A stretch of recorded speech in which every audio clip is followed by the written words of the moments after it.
કરી વિવિધ તોફાન. જે ઘરના બે છોકરાઓ ગરજાવી રહ્યા હતા, જે ઘરના નિવાસની ખાટી મીઠી અનંત નિજ હૈયે સંગરી હતી, માએ રાખી કંત. એ ગોધરાના મકાનની કેટલી ખાટી મીઠી હશે, કેટલાય સ્મરણો હશે. ઘર ઘરની ભીતોની બધી ઈટ અને પથ્થર, માટીનો કડકડી અને ઉપરનું છપ્પર, ઘરની ઘરવખરી બધી આખી પાતળી જે, તે સર્વે પરમાત્મનો હતો અતિશય સ્નેહ. માએ બધાના ઉપર પ્રેમ હતો, કેમ કરીને ભૂલાય. જરા વસ્તુઓ એ બધી અતીત કેરી યાદ, દેતી રૂકમા માતને ચેતન સમ સાક્ષાત. જળ વસ્તુ છે, પજૂસ, ડમચ્યો, ચૂલો, એ જમાનાનું પણ જાણે ચેતન બનીને યાદ આપી દે છે. અતીતમાં ગાયબ થઈ બધી વીતેલી ક્ષણ ક્ષણ માજીને કહેતો હતો, માટીનો કણ કણ. ગોધરાના ઘરની માટીનો કણે કણ જાણે માજીને કહેતો હતો કે આ ઘરમાં તમે કેટલા વખત રહ્યો, કેવો આનંદ કર્યો, કેવા દુઃખ સહન કર્યા, કેવી કેવી ખાટી મીઠીઓ જોઈ. આવી રીતે માતના હૈયા સાથે જે જળાઈ ગયેલું ખોરડું આપી દેતા, તે એમને આપી દેતા. જરાય માના મુખ પર નથી વર્તાતું દુઃખ, આપી દીધું પલકમાં માએ હસતે મુખ. બધું આપી દીધું. આપી દીધી ચાવીઓ પ્રાણ શંકરને હાસતો, સર્વ નિજ સમર્પીને બન્યા માજી મસ્તો. પોતાનું બધું આપ્યું, કશું પોતાનું રાખ્યું ના, ન પોતાનું કશું રાખ્યું, બધું ચિદવન હિમા નાખ્યું, બધું આપી દીધું. પ્રાણ શંકરે તે પછી જઈ ગોધરા ગામ, ઘર ઉઘાડી સાફ કરી કર્યું વ્યવસ્થિત રામ. પ્રાણ શંકરે ત્યારે ધરી હૃદયમાં ધીર, તે ઘરને બનાવ્યું માજીનું મંદિર. એ પણ કેવો ત્યાગી બ્રાહ્મણ કે મારે ના જુએ, આ માજીની યાદગીરી, માજીનું મંદિર બનાવ્યું. એ ભાઈઓ શિવશંકરી અને વિષ્ણુ પ્રસાદજી એમ બાલકૃષ્ણ એ બધા રાવલ કુળના તેમ સેવા પૂજા આરતી માજી મંદિર માય અતિશય શ્રદ્ધા ભાવથી રોજ નિયમિત થાય. આજે પણ તમે જાઓ, માજી સાક્ષાત બિરાજા હોય એવી સેવા થાય છે. ભજન કીર્તન થાય ને ઉત્સવો ઉજવાય, ભક્તો સૌ ભેગા મળી અવધૂત ગુણના ગાય. પ્રાણ શંકરની દીકરી તારા લાલની ખાસ જમાઈ અતિ શ્રદ્ધેય જે રમેશ ચંદ્ર વ્યાસ, ભેગા મળી સેવા કરે માજીની સૌએ. રવિભાઈ પૂજા કરે રાખી હૈયે પ્રેમ. અને ત્યાં રવિભાઈ આજે પણ હેમથી માજીની પૂજા થાય છે. એ જન્મસ્થળ જે અવધૂતનું છે, એ સર્પોદ્દાનનું વિઠ્ઠલ મંદિર, જે ઓરડામાં ગુરુ મહારાજનો જન્મ થયો હતો, એ ઓરડામાં આજે ગુરુ મહારાજની પાદુકાજી છે. અને એ પણ ત્યાં પેલા સર્પોદ્દાનના ઘરના માણસો પણ સાત્વિક ભાવથી આજે પણ એમની સેવા કરે છે. તલાવ પરના માર્ગને પાલિકાએ આમ રંગ અવધૂત માર્ગનું આપ્યું છે શુભ નામ. એ જે રસ્તો છે પાછળનો, એ માર્ગને રંગ અવધૂત માર્ગ, એટલે પાલિકાએ પણ અવધૂતજી પ્રત્યેની પોતાનું આ ફરજ અદા કરી છે.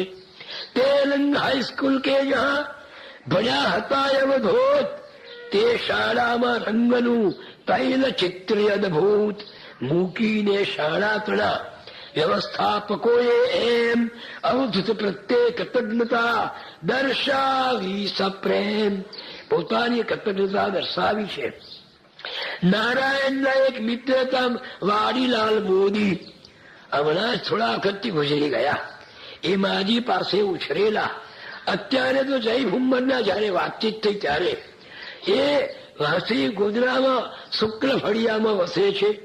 વાતો કરતા માતની અંતર્યતિ હરખાય. માજી નારાયણીઓને પૂજ્ય શ્રીના પ્રસંગ કેતો વાડી લાલનો નયનો વહે અભંગ. એ વાત કરતા કરતા વાડીલાલ પણ આંખમાંથી આંસુ સરે છે. હા વિભોર હૈયું વિભોર બની જાય છે અને બે હાથ જોડીને માતાનો જય જયકાર પોકારે છે. આમ અહીંયા ગોદરે માજીના ઘરમાં પધરાવી માની મૂરત સેવા પૂજા થાય. અવધૂતજીએ ગોદરા છોડીને તે વાર રેવા તટ આવી વસ્યા નારેશ્વર મોજાર. ગુરુ મહારાજ ગોધરા છોડીને નારેશ્વર આવ્યા. ત્યાર પછી એ ગોધરા ગયા નથી કોઈ વાર. તેનો ગોધરા વાસીને હૈયે રંજય પાલ. બાપજી ગોધરા છોડીને ગયા પછી ગોધરા ગયા નથી. એટલે આજે ગોધરાના ભક્તોના હૃદયમાં એક એટલો રંજ છે કે ગુરુ મહારાજ કેમ ગોધરા નહીં આવ્યા. અમારો સ્વઅપરાધ છે કે ગોધરા છોડીને ગયા એ ગયા, ફરી કેમ ના આવ્યા? કેમ ના આવ્યા ગોધરા? ફરીથી સદગુરુનાથ કેમ ભૂલ્યાની ભૂમિને શો છે અમય પરાગ. ગોધરા વાસીઓની ગોધરાના જનોની આ ફરિયાદ છે કે કેમ ગુરુ મહારાજ અમારા ફરી ના આવ્યા. અલગજી એમને કહે છે કે સાંભળો, અલખ કહે સુનો તમે, ગોધરા વાસી જન્મ રંગના આવ્યા ગોદરે, કરો ને તેનો રંજ. રંગ ગોદરે ના આવ્યા એનું દુઃખ ન લગાડશો. વ્રજભૂમિ છોડ્યા પછી સ્વયં કૃષ્ણ ભગવાન ફરી ગયાના ગોકુળે જરા વિચારોમાં. ગોકુળને વૃંદાવન છોડ્યા પછી ભગવાન શ્રી કૃષ્ણ દ્વારિકામાં જ રહ્યા. ફરી પાછા વૃંદાવન કે ગોકુળમાં ગયા નથી. એ ભોળા વ્રજવાસી તના ભાવ ભક્તિને પ્રેમ સતત કૃષ્ણને હૃદયમાં પૂરી રાખતા તેમ એમને તો એમના હૃદયમાં કૃષ્ણને પૂરી રાખ્યો હતો. ઉદ્ધવજી જયારે ગયા ને ગોકુળમાં ત્યારે એનું અભિમાન ઉતારી દીધું હતું. એટલે વ્રજવાસીઓ ને હૃદયમાં જેમ ભગવાન છે તેમ ગોધરાવાસીઓના હૃદયમાં અવધૂતજી વિરાજમાન રહેલા છે. તેમ ગોદર ભૂમિ છે, આ તો ગાયોની ભૂમિ છે, તેમ ગોદર ભૂમિ છે પ્રગટ થયા ગોપાલ. ધન્ય બનાવ્યું ગોધરા જન્મીને તત્કાલ. અરે ગોધરા ગામની ગલીઓ પોળો તેમ માર્ગ મકાનો મંદિરો વિશાળ સરોવર એમ. અવધૂતના અસ્તિત્વનો ને મીઠો ધબકાર શ્રદ્ધાળુને ક્ષણે ક્ષણે આપે છે અણસાર. ગોધરા જઈએ, આ તલાવમાં માજી કપડા ધોવા આવતો હતો ત્યારે નાનકડા પાંડુરંગને આંગળી ઝાલીને માજી લાવતો હતો. આ શીકડીવાળા ભાઈ એમના મિત્રો બાલકૃષ્ણભાઈ એ વિષ્ણુ પ્રસાદ એ આ દુકાને બાપજી બેસવા આવતા હતા, અહીંયા રહેતા હતા.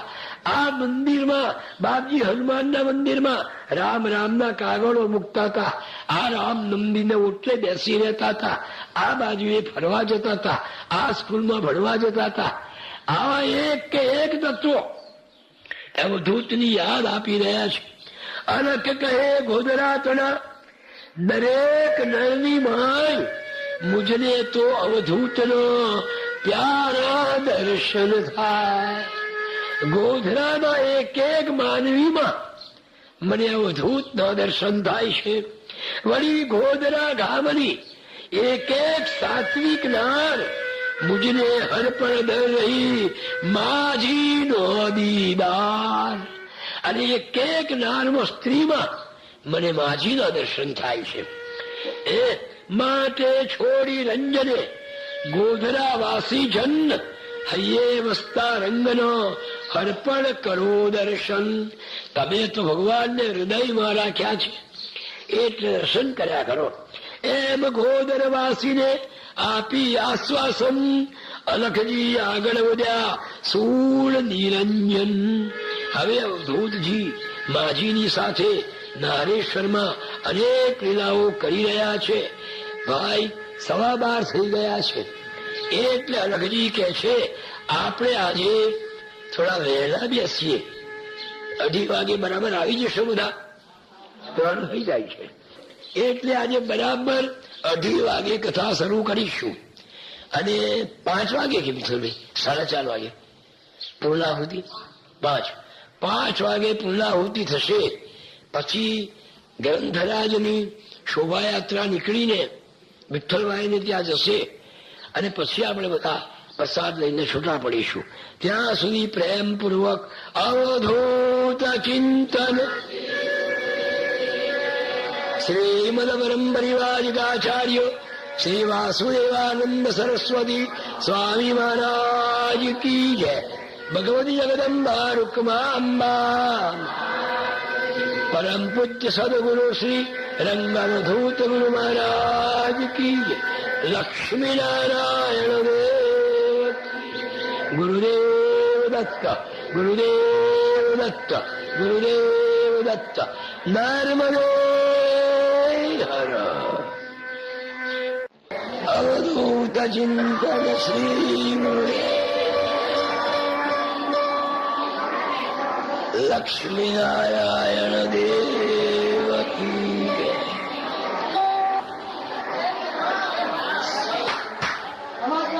વિઠ્ઠલસ્ય સુતં દેવં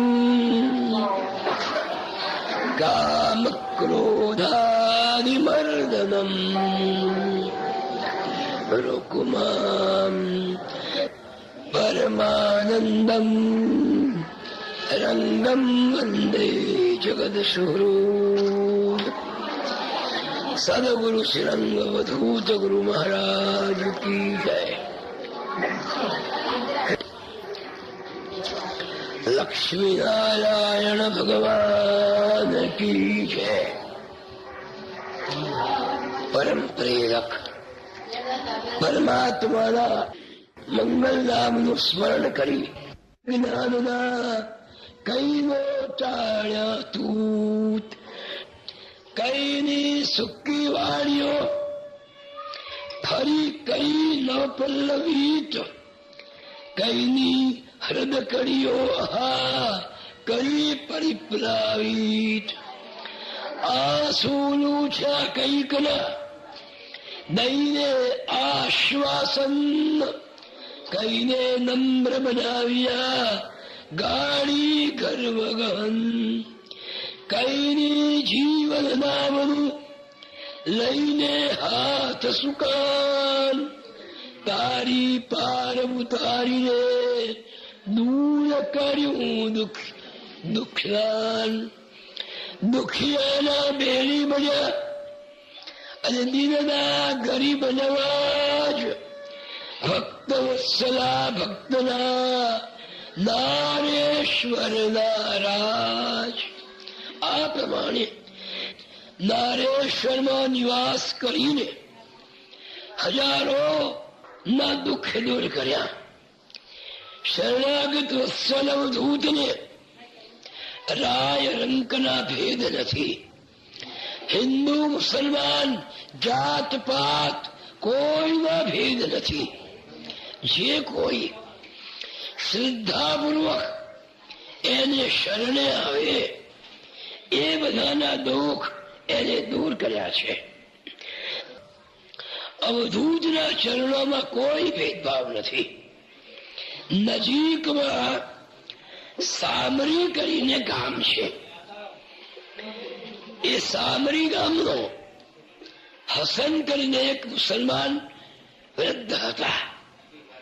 માત્ર પતિ અને પત્ની 2 જ જણ.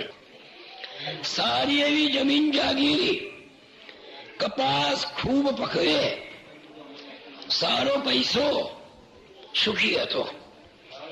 ખેતી કરી પોતાનું જીવન જાવે. પ્રમાણિક અને ખુદાનો બંદો હતો હસન ચાચા.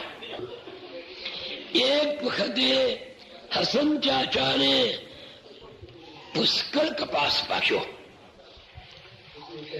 એટલે બાલેજનો કપાસનો વેપારી એમના કપાસના 2200 રૂપિયા લઈને હસન ચાચાને આપવા આવ્યો. સવારનો પોર, શિયાળાનો દિવસ. હસન ચાચા પોતાના ઘરમાં સગડીએ તાપે પડોશી આવીને બેઠેલો અને પેલો વાણીઓ આવ્યો કે ચાચા, આ તમારા કપાસના પૈસા લઈ લો, 2200 રૂપિયા. તે જમાનામાં તો બ્રિટિશર્સનું રાજ્ય હતું. મોટા મોટા વાઘછાપ નોટ 22 આપી દીધા. પેલો પડોશી બેઠો છે. હસન ચાચાએ 2200 નોટ ગણીને આ મોટા મોટા પાકીટ હોય જમાનામાં તો પાકીટમાં મૂક્યા.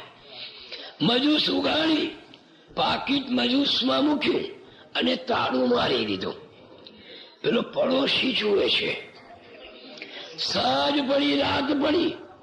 હસન ચાચાને વિચાર આવ્યો કે મેં જે મજૂસમાં પૈસા મૂક્યા છે ત્યાં પાડોશી જોઈ ગયો છે. પડોશી ગામમાં ચોર તરીકે પ્રખ્યાત હતો.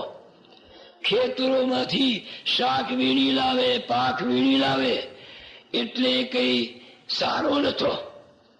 હસન ચાચાને લાગ્યું કે કદાચ રાત્રે આવીને સામાન્ય ઘર ચણિયારું ઉતારી દે તો વાર ન લાગે, મજૂસમાંથી રૂપિયા કાઢી જશે તો.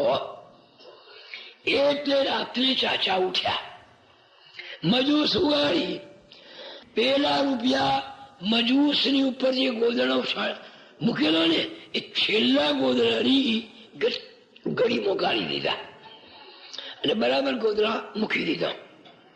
6 ને હવે આવતો, હવે શું લઈ જવાનો છે, નિશ્ચિંત બની ગયા.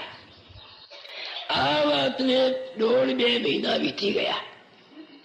પાલેજનો એક વેપારી હસન ચાચાને ત્યાં ઉખરાણી આવ્યો કે કાકા, કપાસની સિઝન પૂરી થવા આવી, હવે પૈસા આપો છો? ક્યાં ભાઈ, તારા પૈસા રાખી જ મૂક્યા છે.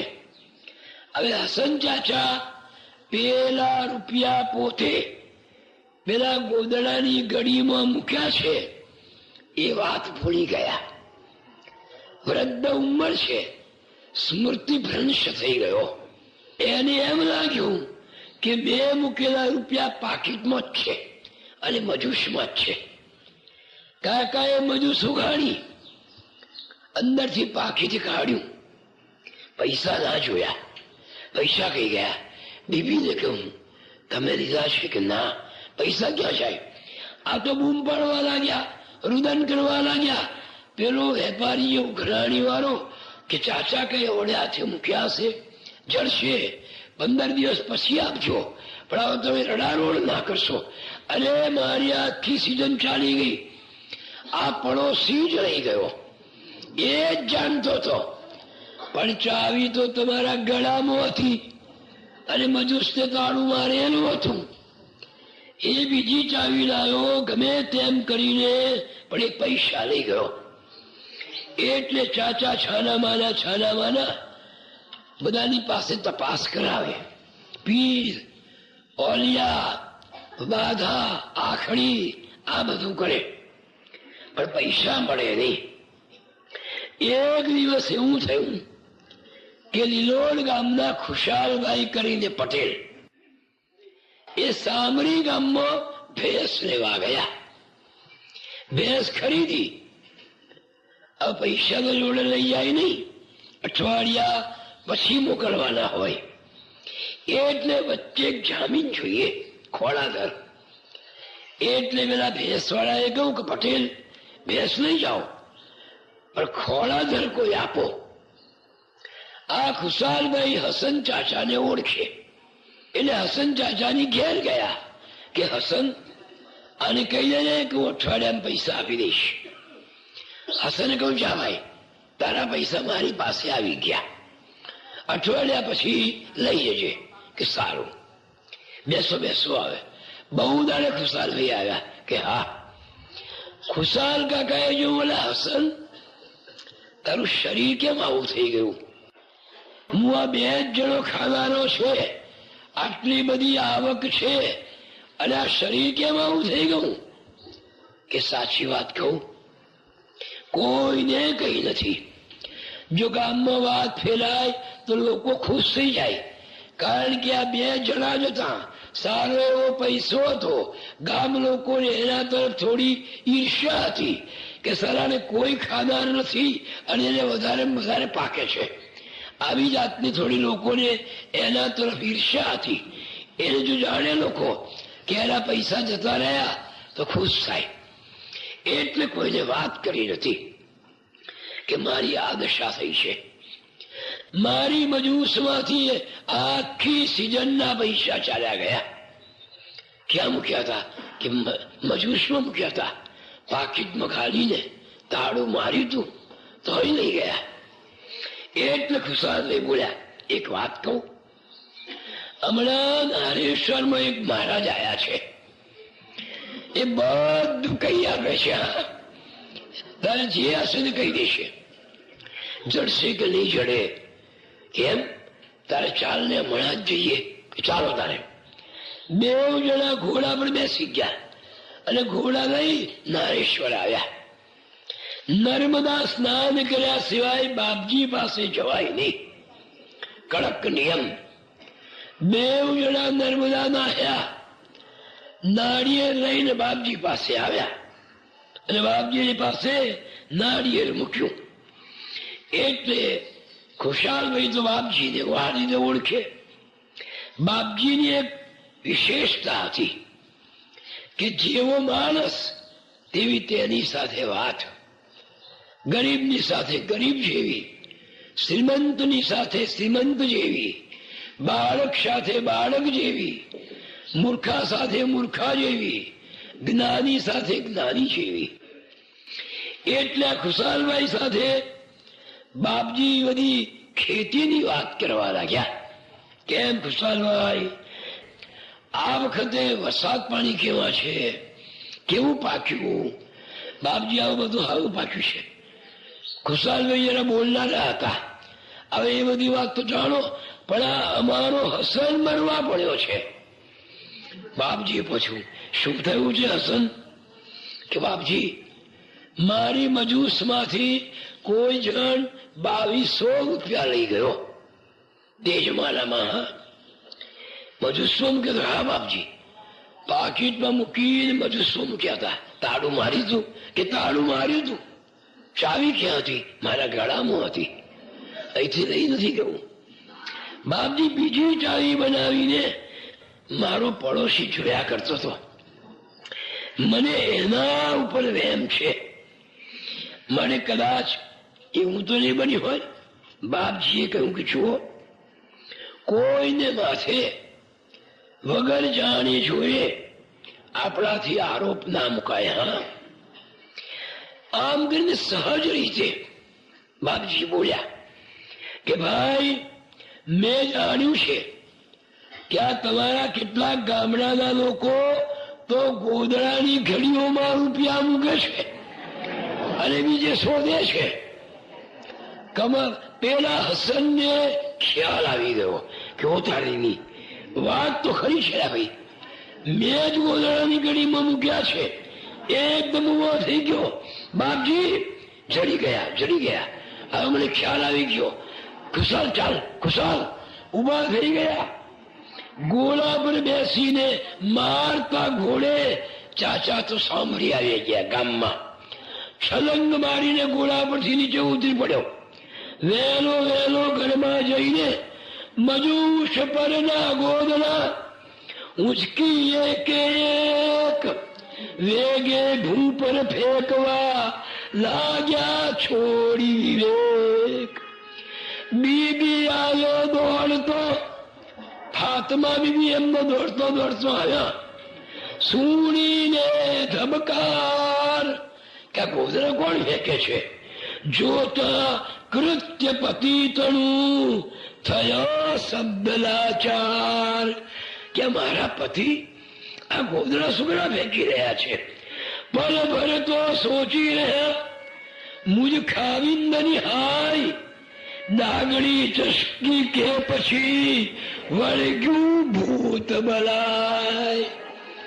નારેશ્વરમાં જઈને દાગડી તો નથી ચસકી દેવાની કે કોઈ ભૂત તો નથી વળગ્યું.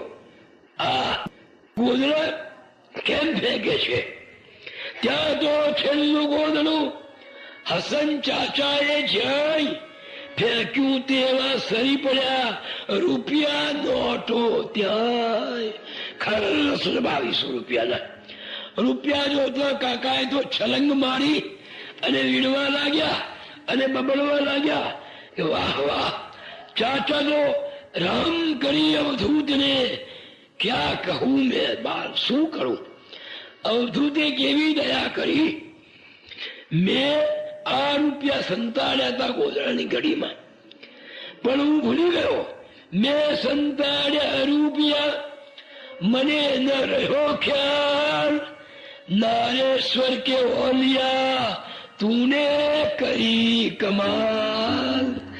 મને ખ્યાલ ના રહ્યો અને તને ખ્યાલ આવી ગયો, તે કમાલ કરી નાખી. હા, પેલો તો ગુલાબના હાર ને અત્તર ને પ્રસાદ લઈ નારેશ્વર ગયો અને બાપજીના કદમોમાં સલામ ભરી. અલખ કહે સુન શિષ્ય તું તે દિનથી યવન હુષ્ણ બન્યો અવધૂતનો અને બનાવ્યું જીવન ધન્ય. તે દિવસથી સલમાન બાપજીનો પરમ ભક્ત બની ગયો. હવે સાચી વાત અલગજી સમજાવે છે. અલખ નિરંજનને કહે વસ્તુ એક વિચાર, સાચા સંતો ચાહીને કરે ના ચમત્કાર. અવધૂતજીએ કોઈ ચમત્કાર નતો કર્યો. સહજ રીતે એ સંતની આજુબાજુએ આમ ચમત્કાર થયા કરે. વણચિંતે તમામ. આ દ્રષ્ટાંતમાં અવધૂતજીએ 4 તારા પૈસા બતાવી દઉં, આમ કોઈ ચમત્કાર કર્યો નતો, પણ સહજ રીતે જ બોલ્યા કે ભાઈ ગોધરાની ઘડીઓમાં ઘણા મૂકે છે અને એ વાત સાચી પડી અને એને મળી ગઈ. મતલબ કે જેનું અંતઃકરણ શુદ્ધ છે, જે સરળ છે, જેના હૃદયમાં કોઈના પ્રત્યે દ્વેષ નથી, ક્લેશ નથી, વેર ઝેર નથી, એવા શુદ્ધ અંતઃકરણ વાળા જે સંતો છે એ સહજ રીતે બોલે તો પણ સાચું જ પડી જાય. એ ચમત્કાર ના કરે. નજીકના ગામમાં આ તો એક મુસલમાન બાઈ રહેતી હતી. જુવાનીમાં એક જ દીકરો અને એનો પતિ મરી ગયો. બિચારી વિધવા થઈ. ખેત મજૂરનું કામ કરે, કોઈ જમીને નહીં એની પાસે. એકલા એક દીકરાને ઉછેરીને મોટો કરવાનો. પેલા છોકરાને એના માથામાં એક ઢીમણા જેવું દેખાયું. પહેલા તો વાળ બધા એટલે કે કાળજી ના રાખી, પણ ધીમે ધીમે પેલું ઢીમણું એટલું મોટું થયું. રસોડી હતી એટલી મોટી થઈ કે જાણે બીજું નાનકડું માથું ફૂટી નીકળ્યું, શિંગડા જેવું. પેલી બાઈએ અનેક ઘરગથ્થુ દવાઓ કરી તોય મટતું નથી. કોઈકે કહું કે કરજણ જા, એ ડાક્ટર દવા આપશે. પેલી બાઈ કરજણના સરકારી દવાખાનામાં ગઈ. ડાક્ટરે તપાસીને નિદાન કર્યું કે આ તો રસોડી છે, એનું ઓપરેશન કરવું પડશે. તું પહેલી મને લખી આપ, સહી કરી આપ, એટલે પછી એનું ઓપરેશન કરી નાખીએ. ઓપરેશનની વાત કરતા પેલી બાઈ ગભરાઈ. એ જમાનામાં તો 60-70 વર્ષ પહેલાની વાત છે કે કદાચ મારો દીકરો મરી જાય તો શું કરવું, મારે કઈ ઓપરેશન કરાવવું નથી. એટલે દવાખાનામાંથી છાની માની નાસી આવી, ડાક્ટર ના જાણે એમ, અને આવી ગઈ ગામમાં. પેલી બાઈએ થોડા થોડા દેશી ઉપચારો કર્યા પણ મળતું નથી.